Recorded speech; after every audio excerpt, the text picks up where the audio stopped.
laphe Afrika thina siqheme ingozi engeqiwantwala sashiyo baba Mshengu we baba Mshengu thina sokhumbula sithi amakahle baba Mshengu sokhumbula we wawasokhumbula sithi amakahle baba Mshengu sokhumbula we wawasokhumbula sithi amakahle baba Mshengu sokhumbula we wawasokhumbula sithi amakahle baba Mshengu sokhumbula we wawasokhumbula sithi amakahle baba Mshengu sokhumbula we wawasokhumbula sithi amakahle baba Mshengu sokhumbula we wawasokhumbula sithi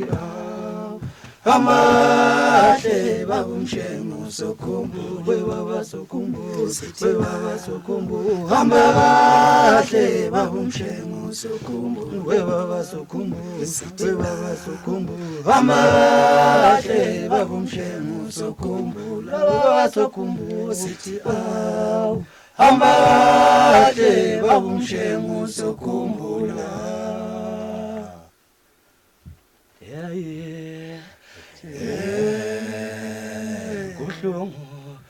kuhlungu kwela kithi Afrika.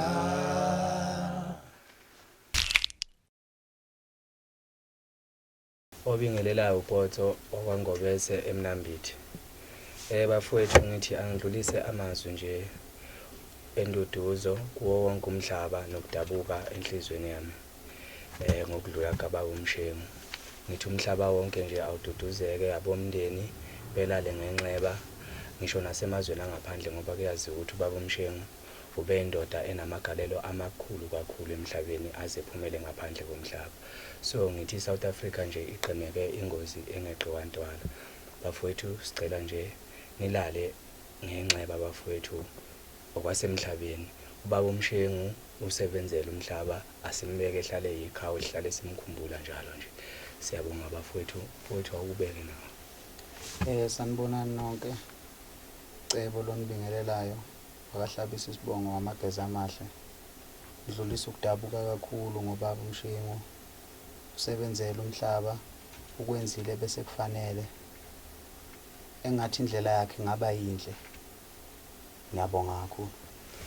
Bafowethu kuzokwazi ngifisa nje ukukhumbuza abantu ukuthi nje ke thina njengami nje ngoba ngingwasemnambithi ubaba uMshengu owangakithi emakhaya owasemnambithi lapho engidabuka khona nami. So nje siwumnambithi silimele kakhulu unezinto eziningi ade ezenzela umphakathi wasemnambithi esiza nezingane kunanezikole yakazakhiwe. So nje siqhemeke ingozi engeqiwantwala bafowethu sithi nje izwe lonke alilale ngenxeba nomndeni wakhe ulale ngenxeba bafowethu siyabonga.